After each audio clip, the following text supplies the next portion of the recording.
Hayırlı gün millətdaşlar, Sverdlov өлkəsindən Fəviyyə Safiyevlin bizdə qonaqda. Lükün sələmliyik sizni.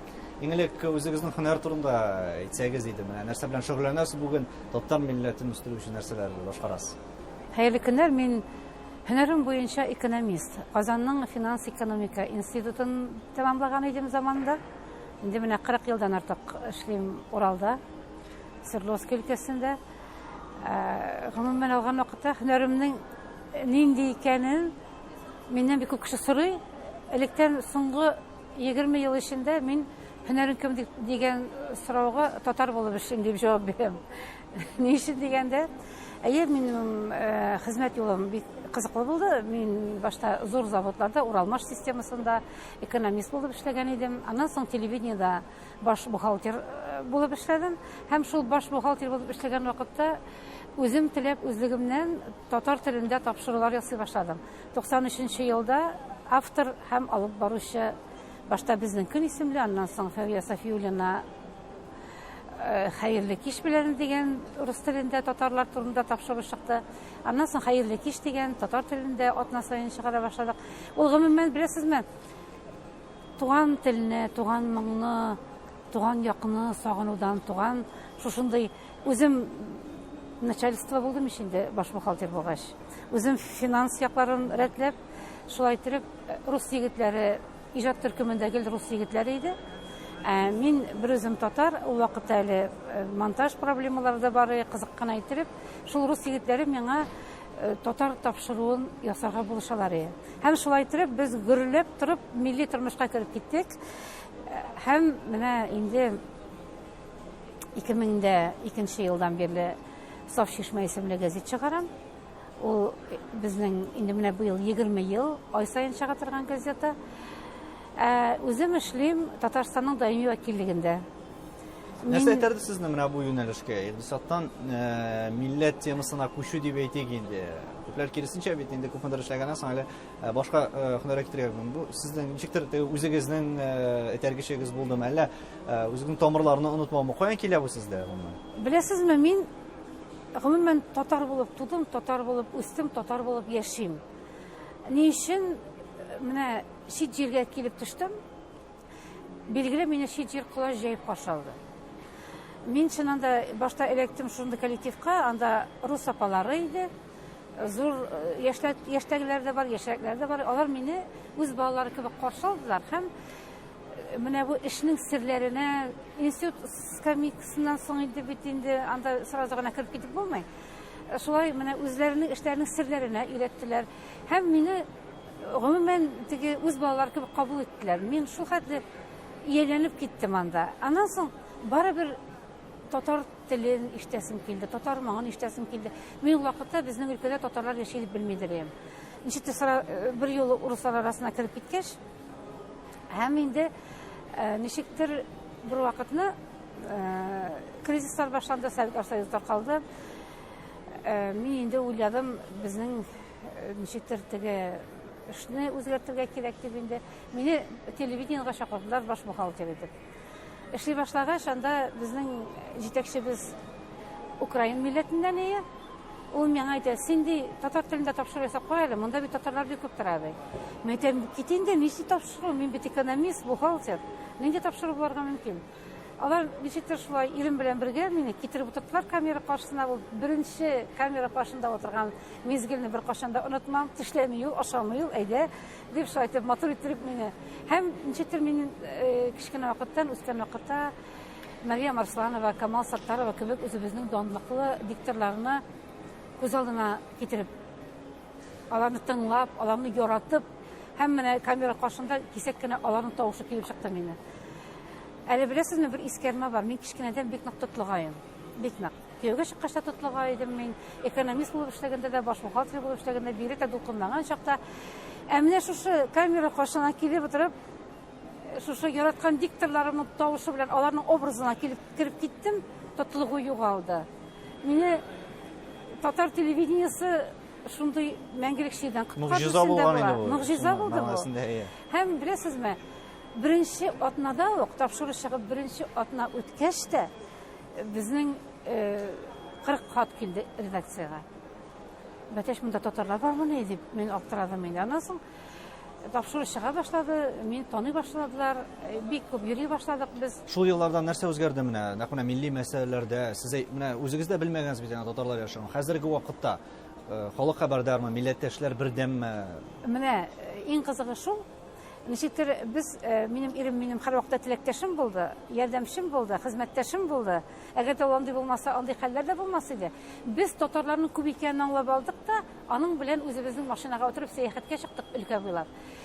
Белмәгән, күрмәгән төньяк төбәкләрдәге 600 чакрымдагы өлкә үзәгенә шәһәргә килеп керәбез. Иң башта керәбез мәдәният йортына. Монда татар ансамбльләре, татар коллективлары бармы дип. Бар икән, алар белән танышып китәбез. Алар булмаса, мулла эзлибез. Һәр шәһәрдә мулла бар. Мулла аркылы татар активистларын табабыз. Шулай итеп без 90-нчы елларда татарларны табып, барлап, аларны берләштереп, һәм ничектер шулай кирип кителде ул. Ул менә күңелем минем тапты үзенең урынын.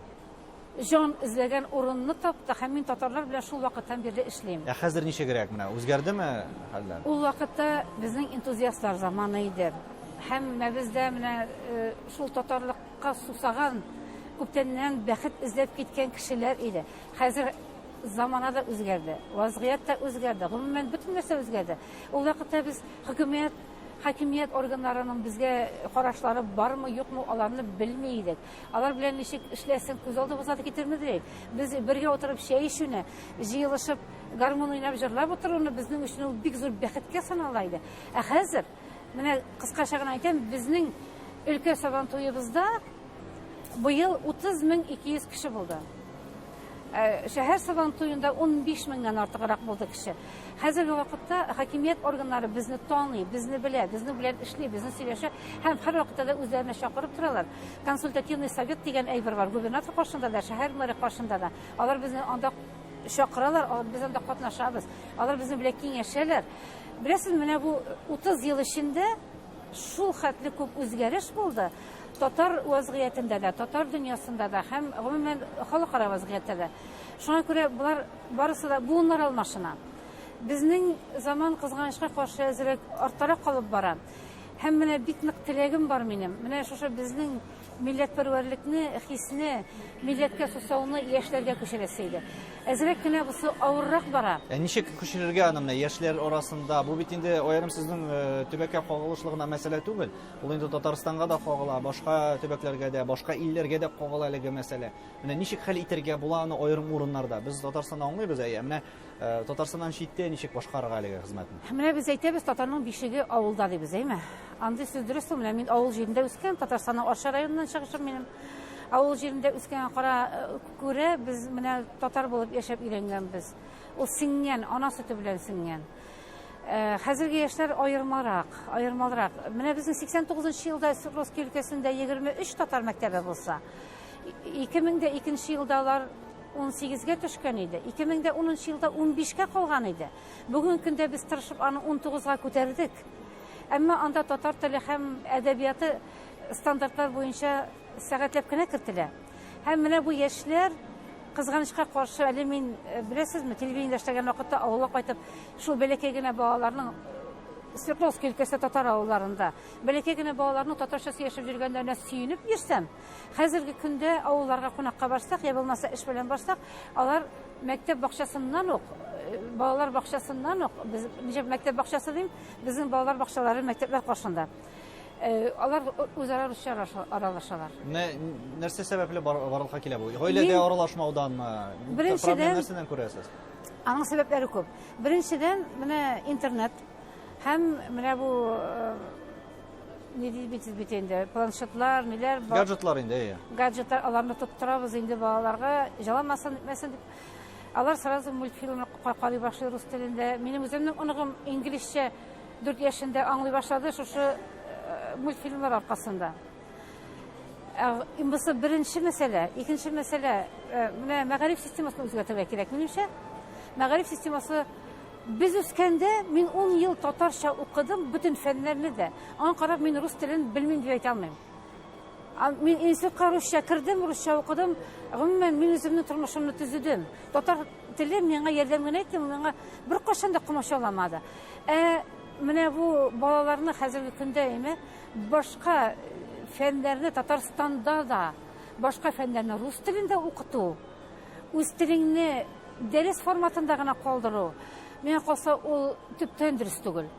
Кем аның өчен җавап бирә, мин әйтә алмыйм. Мин аның өчен йөрәгем әрни. Бездә мәгариф системасы юк, авыл җирләрендә дә элек татарча укыган балалар, алар бүген рус телендә белем алалар. Икенчедән, менә минем буым, алар Свердловск өлкәсендә туып үскән буым, алар татар мәктәпләрендә татарча укыганнар. Алар миңа хәзер мин гәзит чыгарам дип әйттем бит инде, гәзиткә татар телендә бик матур хикәяләр, шигырьләр, мәкаләләр язалар безнең буым. Ә хәзерге балаларны без конкурсларда катнаштырабыз, мәктәп балаларын. Аларның эшләрен миңа җибәрәләр гәзиткә бастырырга дип әйме. Мин аларны карыйм да, мин уйлыйм, буны бит олы кеше язган. Укытучылары булыша микән, әти-әниләре булыша микән, әби-бабайлары булыша микән. Әти-әниләр дә югалды. Әти-әниләрнең теле югалган буын хәзер. Һәм беренче аталар белән эшләргә кирәктер. Менә сезнең теләкләр ишетәсе, татар халкына, татар милләтенә һәм киләчәген ничегрәк күз аллыйсыз, аерым менә үзегездә дип әйтик, үзегезнең төбәк мисалында. Киләчәк дисез, киләчәк дибез. Мин кайсы бер кешеләрне татар бетә, татар милләте бетә, тел бетә дигән кешеләрне аңламыйм да, тыңламыйм да. Менә сез, яшь кенә кеше шундый матур итеп сөйләшеп утырасы татарча минем белән. Миңа кая гына барсам да татарча сөйләшүче бик күп яшьләр очрый. Алар белән рәхәтләнеп аралашабыз. Ничек татар бетсен ул? Бетми ул. Бер кайчан да бетмәячәк ул татар. Без бетәр өчен тумаган. Һәм телне саклап калу өчен барыбызга да эшләргә кирәк дим мин. Әйе, тел югала бара дип инде ул саега бара. Ә сез рус телен карагыз әле, рус теле саекмыймы? Каян кергән анда шу хәтле күп чит телләр, чит гадәтләр. Инде хәзер туйларны ничек итеп үткәрәләр Америка буенча. Гомумән алганда безнең гореф-гадәтләребезне, алар бит матур, алар саф, алар самими. Әйе, алар заманлашырга тиеш. Әйе, без элеккеге шикелле алъяпкыч бәйләп, җеп ирләп, җыр-җырлап кына, аулагы ясап кына милләтебезне күтәрә алмыйбыз. Безгә кирәк заманлаштырырга, замана белән бергә атларга һәм нәрсә диләр әле, престиж диләрме русча? Дәрәҗә була инде. Телебезнең дәрәҗәсен күтәрергә кирәк. Мин кайсы бер руслар миңа әйтәләр, без сездән көнләшәбез, ике телдә камил сөйләшәсез диләр, әйме? Әйтәм, мин ике телдә генә сөйләшмәм. Мин казаклар белән аралашам, үзбәкләр белән аралашам. Бөтен төрки дөнья белән сөйләшергә була инде. Әйе, төрки дөнья минем аңлый, мин аларны аңлыйм. Ну, әлбәттә һәрбер телнең үзенчәлеге бар. Әмма мин кызганычка каршы менә үзебезнең дә балаларыбыз, мин ырыгымны татарча өйрәтергә тырышам. Үзебезнең дә балаларыбыз гел теге эштә мәшгуль булып, алар белән бик татарча сөйләшеп үсмәгәнгә күрә, алар аңлыйлар. Но шетелдәтеп минем шикелле сөйләшә алмыйлар. Менә шулай булсын иде, киләчәктә дә бик зур рәхмәт сезгә безнең студиягә килеп фикерләрегез белән уртаклашкан өчен. Фәвия Сафиуллина булды Свердловск өлкәсеннән.